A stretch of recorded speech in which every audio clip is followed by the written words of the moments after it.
Assalamualaikum warahmatullahi wabarakatuh.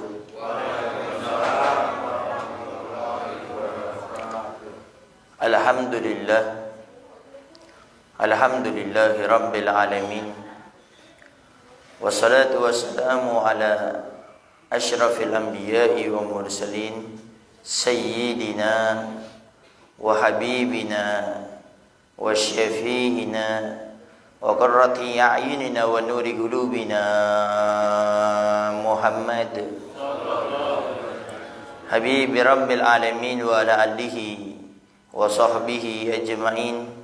Allahumma salli wa sallim ala sayyidina Muhammad tibbil qulub wa dawaiha wa afiyatil abdani wa shifaiha wa nuril absari wa diyaiha wa qutil arwah wa gidaiha wa ala alihi wa sahbihi wa sallim. Allahumma ja'al sarirati khairan min alaniyati wa jalalaniyati salihah, amma ba'du. Al-mukarram al-muhtaram yang sama-sama kita muliakan dan kita hormati selalu, para alim, para ulama, para asatidah, penyambung lisan sekaligus penerus perjuangan Nabi kita Muhammad sallallahu alaihi wa alihi wasallam. Kita doakan selalu mudah-mudahan para ustadz, para kiai, para ulama, para habaib kita diberikan panjang umur oleh Allah dalam keadaan sehat walafiat. Allah subhanahu wa ta'ala berikan kemudahan kepada beliau, baik itu urusan dunia maupun urusan akhiratnya.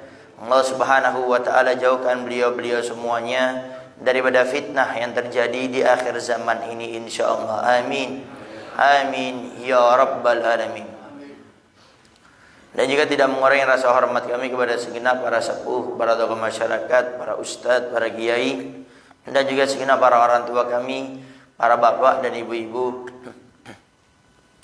para hadirin wal hadirat yang dimuliakan oleh Allah Subhanahu wa taala. Alhamdulillah, pada subuh kali ini Allah Subhanahu wa taala masih memilih kita, memudahkan kita, meringankan langkah kaki kita, sehingga pada subuh kali ini kita bisa melakukannya dengan berjamaah. Mudah-mudahan Allah Subhanahu wa taala selalu memberikan kemudahan kepada kita untuk bisa melaksanakan semua salat 5 waktu dengan berjamaah, dan mudah-mudahan kita selalu bisa meramaikan masjid-masjid Allah, musola-musola, rumah-rumah Allah, sehingga dengan itu semua mudah-mudahan kita termasuklah di hari kiamat digolongkan orang-orang yang selalu dicintai oleh Allah dan Rasulnya. Amin. Amin ya rabbal alamin. Para hadirin wal hadirat yang dimuliakan oleh Allah Subhanahu wa taala, sama-sama kita ketahui amal yang paling baik, amal yang paling afdol itu bukanlah amal yang banyak, bukanlah amal yang besar, tapi amal yang paling afdol, ibadah yang paling baik adalah ibadah yang paling istiqomah. Amal yang paling baik adalah amal yang istiqomah, walaupun itu sedikit. Oleh karenanya Nabi kita Muhammad sallallahu alaihi wa alihi wasallam mensabdakan, khairul amal adwamuha wa in qalla. Sebaik-baik amal, kata Nabi, sebaik-baik ibadah, sebaik-baik kebaikan yang dilakukan oleh seorang hamba adalah adwamuha, yang paling istiqomah, continue, wa in qalla. Nabi berikan penekanan walaupun sedikit. Seorang hamba dengan amal yang sedikit, tidak banyak, tapi dia lakukan terus-menerus, istiqomah setiap hari dia lakukan. Ini di hari kiamat, amal yang kecil ini, yang sedikit ini, tapi istiqomah di hari kiamat timbangannya lebih berat daripada amal yang besar, amal yang banyak tapi tidak istiqomah. Seorang hamba melaksanakan sholat 2 setiap hari cuma 2 rakaat, dengan seorang hamba yang seharinya itu melaksanakan sholat sunnah 2 8 rakaat. Ini orang yang melakukan 2 rakaat di hari kiamat pahalanya jauh lebih besar daripada mereka yang melakukan 8 rakaat tapi tidak istiqomah. Seorang hamba istiqomah setiap sholatnya itu berusaha melaksanakan sholat sunnah qobliyah 2 rakaat. Qobliyah subuh 2 rakaat dia jaga, qobliyah duhur 2 rakaat dia jaga, qobliyah asar 2 rakaat, kemudian qobliyah maghrib 2 rakaat, kemudian qobliyah isya 2 rakaat dia jaga. itu lebih afdol daripada orang melaksanakan qobliyah duhur 4 rakaat, qobliyah asar 4 rakaat, qobliyah maghrib 2 rakaat, qobliyah isya 4 rakaat. Itu dia masih lebih afdol daripada mereka. Kenapa? Kuncinya adalah istiqomah. Kita istiqomah setiap hari nyumbang. Setiap hari kita mengeluarkan uang cuma 5.000 rupiah. Kita berikan sama anak-anak kecil yang lewat depan rumah kita. Kita kasih 1.000 sampai 5.000. Itu jauh lebih besar pahalanya daripada kita mengumpulkan anak kecil, kita berikan setiap orangnya 100.000, tapi besoknya kita tidak berikan lagi. Inilah amal yang istiqomah. Kata Nabi, wa in qalla, walaupun sedikit. Para hadirin wa hadirat yang dimuliakan oleh Allah Subhanahu wa taala. Lalu sekarang bagaimana agar kita ini bisa menjaga amal istiqomah ini? Bagaimana Ustadz biar kita ini bisa terus-menerus dalam kebaikan? Kita bisa istiqomah, contoh salat duha 2 rakaat. Contoh lagi bersedekah. Contoh lagi senyum kepada orang lain. Nah, membaca Al-Qur'an, berzikir, bersolawat agar kami istiqomah itu caranya bagaimana? Dikatakan agar kita bisa beristiqomah ada 5 cara. Yang pertama caranya adalah dengan kita berdoa, minta kepada Allah dengan serius. Jadi kalau doa itu minta tuh yang serius.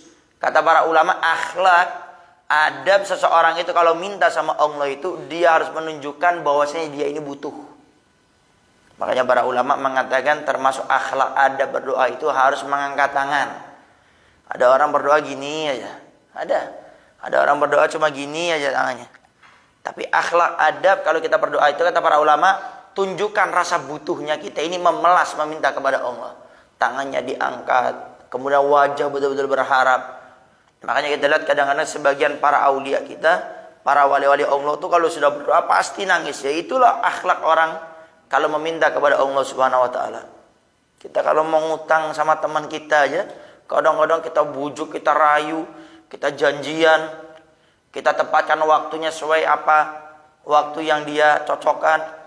Kemudian kalau kita datang kepadanya, kita atur bahasa kita, bahkan mungkin membuat syair, membuat pantun, macam-macamnya. Ini kita mau ngutang, mau minjam uang sama manusia, apalagi kita mau minta kepada Allah Subhanahu wa taala, maka yang khusyuk. Sampai ada istilah doalah dengan tadarru. Doa tadarru itu doa dengan kita ini lisan yang terucap, kemudian akal, pikiran dan hati kita ini fokus dengan apa yang diucapkan dengan lisan. Ini tadarru. Betul-betul minta.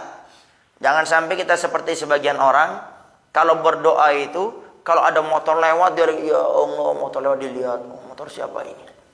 Ntar ada mobil lewat, mobil siapa ini? Ada orang masuk dilihat, siapa yang masuk ini?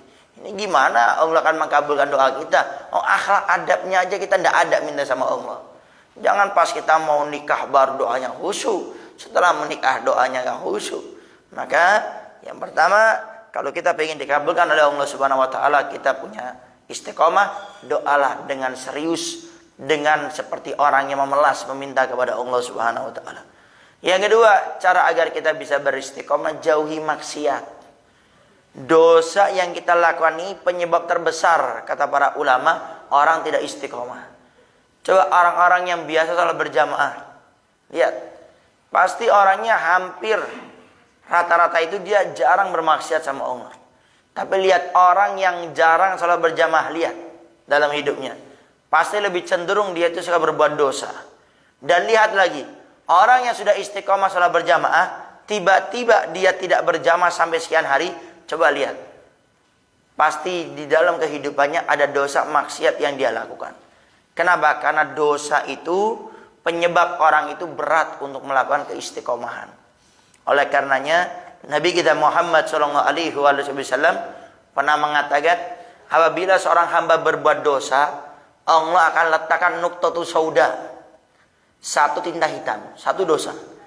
Kalau ini hamba mengulangi lagi, Allah letakkan satu tinta lagi. Lalu bagaimana seorang hamba yang setiap harinya berbuat dosa dengan matanya, berbuat dosa dengan tangannya, berbuat dosa dengan kakinya. Lalu bagaimana ini hati semuanya tidak menjadi hitam? Sedangkan Nabi kita Muhammad SAW dalam hadis yang lainnya juga mensabdakan, inna fil jasadi mudghatan, idza saluhat saluha sairul jasadi, wa idza fasadat fasada sairul jasadi, ala wahyal qalbu, kata Nabi. Dalam diri manusia kata Rasul ada segumpal daging. Kalau segumpal daging ini baik, yang lainnya akan jadi baik. Mata baik, lidah baik, pikiran baik, tangan baik, kaki baik, semua jadi baik. Tapi kalau segumpal daging ini rusak kata Nabi, yang lainnya akan jadi rusak. Ketahuilah kata Nabi, itu namanya hati. Sehingga kalau hati ini sudah dikotori dengan maksiat, hati ini akan makin keruh. Hati ini makin menghitam. Sehingga efek dampaknya, maka hati ini menjadi buruk, hati ini menjadi jelek, sehingga anggota tubuh yang lainnya akan menjadi jelek. Oleh karenanya, ini faktor maksiat harus betul-betul dijaga. Kita lihat cerita Imam Syafi'i. Kita punya imam madhab. Bagaimana Imam Syafi'i ini saking cerdasnya, hebatnya dalam menghafal pelajaran, memahami apa yang beliau pelajari. Itu kitab kalau dua-duanya dibuka, itu sama Imam Syafi'i satunya ditutup. Yang satu dibuka lembarannya, yang satunya ditutup. Sampai ditanya oleh teman-temannya waktu Imam Syafi'i lagi belajar dengan Imam Malik. Ya Syafi'i, saya lihat kamu nih kalau belajar, kenapa yang satunya ditutup, satunya dibuka? Kenapa tidak umum seperti manusia yang lainnya? Dua-duanya dibuka. Abah kata Imam Syafi'i, kalau dua-duanya saya buka, dua-duanya langsung masuk ke otak saya. Ini kecerdasan Imam Syafi'i. Tapi lihat suatu saat, Imam Syafi'i pernah mengadu kepada gurunya tentang sulitnya menghafal. Kalau biasanya 2 lembar ini dihafal cuma 2 menit, sekarang ini menghafalnya harus 5 menit sampai 10 menit. Jadi tidak seperti biasanya. Dalam syair yang terkenal, yang beliau mengadu kepada gurunya Imam Waqi, syakautu ila waqi'in su'ahifdi, farsyadani ila tarkil ma'asi, fa innal ilma nurun min ilahi, wa nurun la yuhdali asi. Syakautu, aku mengadu, ila waqi'in su'ahifdi, kepada guruku Imam Waqi, sulitnya hafalanku. Fa arsyadani ila tarkil ma'asi, aku diberikan petunjuk oleh guruku Imam Waqi, ila tarkil ma'asi, meninggalkan dosa-dosa. Fa innal ilma nurun min ilahi, sungguhnya ilmunya Allah itu cahaya dari Allah. Wa nurun la yuhdali asi, ilmunya Allah, cahaya Allah tidak diberikan kepada mereka yang bermaksiat. Baru Imam Syafi'i menyadari, oh iya, tahu maksud Imam Syafi'i apa? Dosa yang dilakukan Imam Syafi'i apa? Ternyata dalam syariat Nabi Muhammad SAW, dosanya Imam Syafi'i itu tidak dianggap. Apa itu? Melihat perempuan yang bukan mahramnya tidak sengaja dalam pandangan yang pertama. Pandangan pertama. Dalam akidah kita, syariat kita, melihat perempuan yang bukan mahramnya, itu pandangan yang pertama, itu tidak dosa. Yang kedua baru dosa. Kata Nabi, au kama qala, al-ula lak wa tsani alaik. Pandangan pertama enggak ada dosa. Tapi pandangan yang selanjutnya baru berdosa. Tapi jangan salah paham, oh kalau gitu enggak apa-apa lah nongkrong di jembatan. Kita lihat aja perempuan satu persatu. Yang satu enggak dosa pandangan pertama. Yang kedua baru dosa. Tapi kalau sudah nawaitu, sudah niat mau lihat, ya pandangan pertama juga dosa gitu. Jadi Imam Syafi'i enggak sengaja waktu itu melihat perempuan yang bukan mahramnya, tidak sengaja menjadi penyebab hafalannya susah. Lalu bagaimana sama orang yang biasa melihat seperti itu? Na'udzubillah min dzalik. Oleh karenanya, yang kedua, faktornya jauhi maksiat. Yang ketiga, kata para ulama, kalau kita ingin istiqomah dalam amal ibadah yang kita lakukan, waktu kita melakukan amal ibadah tersebut, kita melaksanakannya, maka hadirkan Allah dalam ibadah tersebut agar kita ingin istiqomah. Contoh, kita ingin istiqomah membaca Al-Quran, baca Quran ini. Tatkala kita sudah memegang Al-Quran mau baca, hadirkan Allah, ya Allah, saya ingin istiqomah membaca Al-Quran. Hadirkan Allah di dalam amal yang kita ingin istiqomah di dalamnya. Hadirkan Allah. Ingin sholat duha, waktu akan takbir, hadirkan Allah, ya Allah, saya ingin istiqomah sholat duha. Hadirkan Allah di dalam amal ibadah yang kita ingin istiqomah di dalamnya. Yang keempat, caranya adalah jangan meremehkan. Orang-orang yang tidak istiqomah, coba lihat, ngentengin. Sholat duha kan sunnah, baca Quran kan bukan wajib, sedekah itu kan bukan wajib, itu kan sunnah. Bisa lah saya besok-besok juga bisa. Hadir majelis taklim tidak wajib kok, majelis taklim yang lainnya juga ada. Nah, orang-orang yang meremehkan ini jangan harap bisa istiqomah dalam amalnya. Sehingga orang-orang yang tidak meremehkan itulah orang yang akan istiqomah. Tapi orang kalau sudah ngentengin meremehkan, jangan harap orang itu akan istiqomah. Yang terakhir, yang kelima, caranya adalah dengan kita duduk dengan orang-orang yang istiqomah. Duduk sama orang-orang baik, duduk sama orang-orang soleh. Kalau yang ibu-ibu, yang akhwat, yang perempuan, duduk dengan perempuan-perempuan yang soleh. Itulah yang Nabi sabdakan, kalau kita duduk dengan penjual minyak wangi, akan kecipratan baunya, walaupun kita nggak beli minyak wangi tersebut. Tapi kalau kita duduk dengan tukang pandai besi, akan kecipratan baunya walaupun kita nggak ikut kerja. Makanya duduk dengan seseorang itu penting. Itu sangat mempengaruhi besar dalam agama kita. Sampai Nabi sabdakan juga, al-mar'u ala dini khalilih.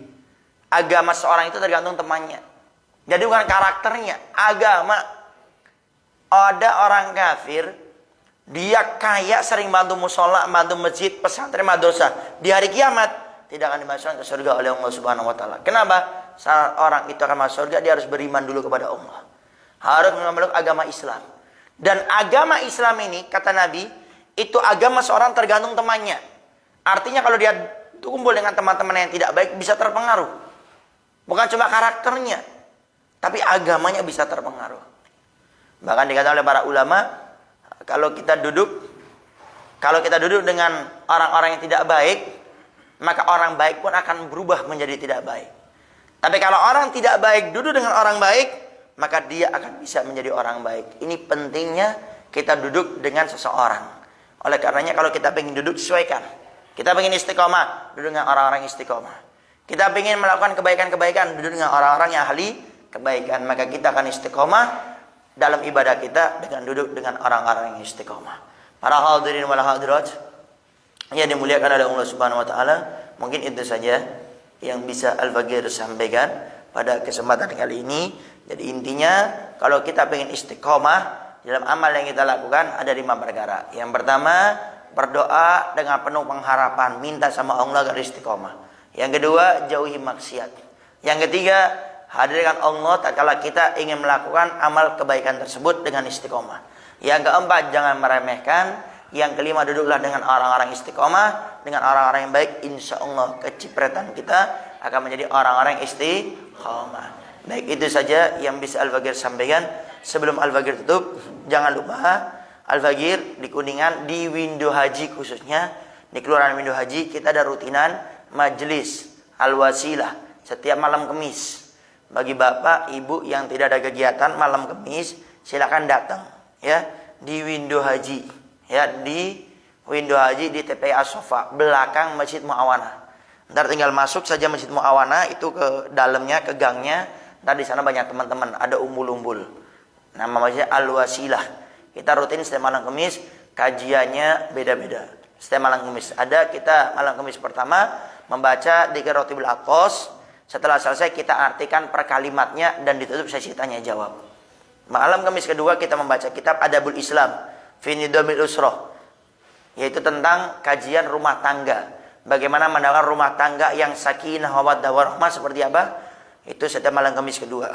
Malam Kamis ketiga kita membaca kitab Al-Hikam karya Habibul Haddad tentang kata-kata mutiara beliau. Yang keempat kita membaca Maulid Barzanji. Kemudian ditutup dengan membaca kitab Muhammad Insanul Kamil, membaca kitab tentang bagaimana kepribadiannya Nabi Muhammad SAW. Ditutup dengan sesi tanya jawab. Itu rutin kita setiap malam Kamis. Yang tidak ada udzur silakan. Anda juga bisa melihat di Facebook, di Instagram, YouTube Al-Faqir, namanya Habib Novel Latos. Kita kebetulan setiap kajian seperti saat ini suling, subuh keliling kita live kan di Facebook, di Instagram, dan juga di YouTube. Nanti tinggal ikuti saja Habib Novel Latos. Kemudian kita setiap jam 2 kalau tidak ada udzur, kita live khusus tanya jawab di Facebook setiap jam 2 siang. Kemudian sore kita usahakan 4:30 sore kita live di Instagram, ya. Nah, jadi ntar tinggal bisa diikuti. Kemudian sebelum Al-Faqir tutup, Al-Faqir saya kemarin di Majlis Al-Wasilah baru mengadakan acara Isra Mi'raj dan Milad, ulang tahun majelis yang pertama, ya, malam Kamis kemarin di Masjid Muawana. Kemudian yang mengisi guru Al-Faqir, guru saya yang bernama Dr. Al-Habib Ustadz Segaf bin Abu Yabi Hasan Baharun. Dan beliau memberikan ijazah umum, ya, yang namanya Sholawat Bushro. Ini kata beliau, Sholawat Bushro ini kalau dibaca 41 kali ini sama seperti baca Yasin 41 kali. Jadi ini ceritanya ada anak Abu Yabi Hasan Baharun yang bermimpi bertemu Nabi Muhammad SAW dalam mimpinya. Kemudian diberikan sholawat ini, bangun tidur langsung hafal. Kemudian diamalkan apa? Dibaca 41 kali habis subuh. Dikatakan siapa membaca sholawat Bushro ini Setiap habis sholat subuh 41 kali, semua hajatnya akan dikabulkan oleh Allah Subhanahu wa taala. Baik itu hajat dunia ataupun hajat akhirat. Yang lama belum menikah, istiqomahkan baca ini, mudah-mudahan cepat menikah. Yang sudah menikah lama belum punya anak, baca salawat ini, insya Allah bisa punya anak. Yang sudah punya anak, anaknya masih agak bandel, agak nakal, istiqomahkan baca salat busyra ini. Kemudian yang punya utang, sulit membayar utangnya, baca salawat ini. Yang pengen kerja, ngelamar pekerjaan, pengen dagang, sulit, baca salawat ini. Insya Allah ntar akan lebih dimudahkan oleh Allah Subhanahu wa taala. Dibaca berapa? 41 kali habis subuh, 1 kali dudukan. Contoh habis salat subuh selesai, kita pindah di ujung sana. Nah, di sana kita baca, jangan pindah. 41 kali. Nah, kata beliau, saya punya guru Ustadz Sigah Baharun, kata beliau, kalau dibaca dengan nada tibil kulub, nadanya tibil kulub, maka insya Allah Nabi Muhammad SAW akan datang tak kala kita membaca itu. Baca tibil kulub nadanya. Nah, ya. Ini kita baca bersama-sama sambil diikuti. Ntar setelah itu bisa dihafalkan. Ya, namanya salawatnya apa? Salawat busyra. Itu lihat aja di Google, klik salawat busyra Ustadz Sigah Baharun, ntar ada. Ya, kita baca dengan nada tibil kulub. Tinggal Bapak Ibu ngikuti saja pelan-pelan ya. Allahumma salli wa sallim ala sayyidina Muhammadin sahibil busyara salatan tubashiruna biha wa ahlana wa auladana wa jami'a masyayikhina wa muallimina wa talabatana wa talibatina min yaumina hadha ila yaumil akhirah. Allahumma salli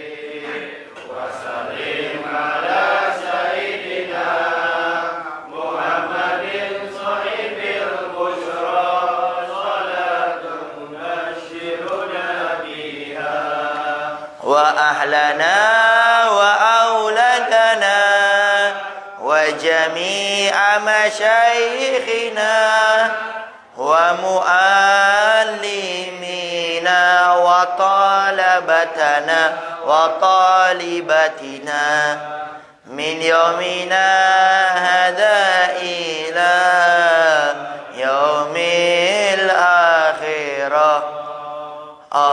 Allahumma salli wa sallim ala sayyidina Muhammadin sahibil busyra salatan tubashiruna biha wa ahlana wa auladana wa jami'a masyayikhina wa muallimina wa talabatana wa talibatina min yaumina hada ila yaumil akhir.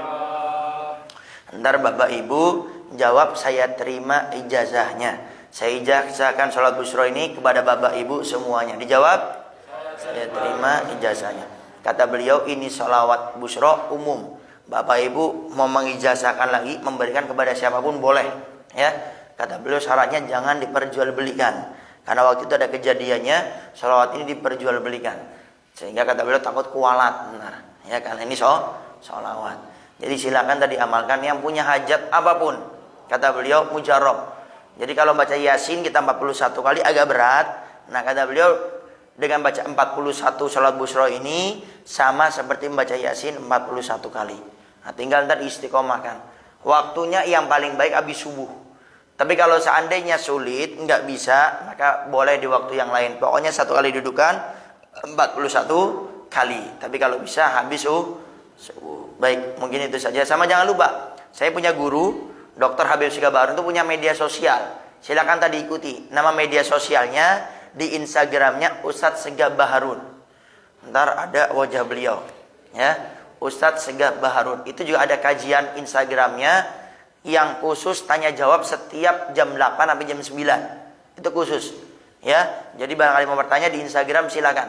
Jam 8 sampai jam 9. Kemudian beliau juga punya di Facebooknya, namanya Taklim Ustaz Segabah Harun. Taklim Ustaz Segabah Harun. Begitu juga di YouTube-nya Taklim Ustaz Segabah Harun. Ntar bisa diikuti itu kajian-kajian beliau. Sama jangan lupa ntar dia juga Dalwa TV, ya. Di Instagram dan juga di Facebook, di YouTube Dalwa TV, ya. Jadi ada Ustaz Segabah Harun, ada Taklim Ustaz Segaf, ada Dalwa TV. Baik, itu saja yang bisa Al-Fakir sampaikan. Mudah-mudahan Allah Subhanahu wa taala selalu mengistiqomahkan kita dalam kebaikan. Allah Subhanahu wa taala selalu menempatkan kita di tempat-tempat yang baik, dikumpulkan kita dengan orang-orang yang baik, dalam acara-acara yang baik, sehingga kita meninggal dunia dalam keadaan baik, dalam keadaan husnul khatimah insyaallah. Amin. Amin ya rabbal alamin. Itu saja yang bisa Al-Fakir sampaikan. Kurang lebihnya Al-Fakir minta maaf dan mohon doanya selalu. Akhirul kalam. Assalamualaikum warahmatullahi wabarakatuh.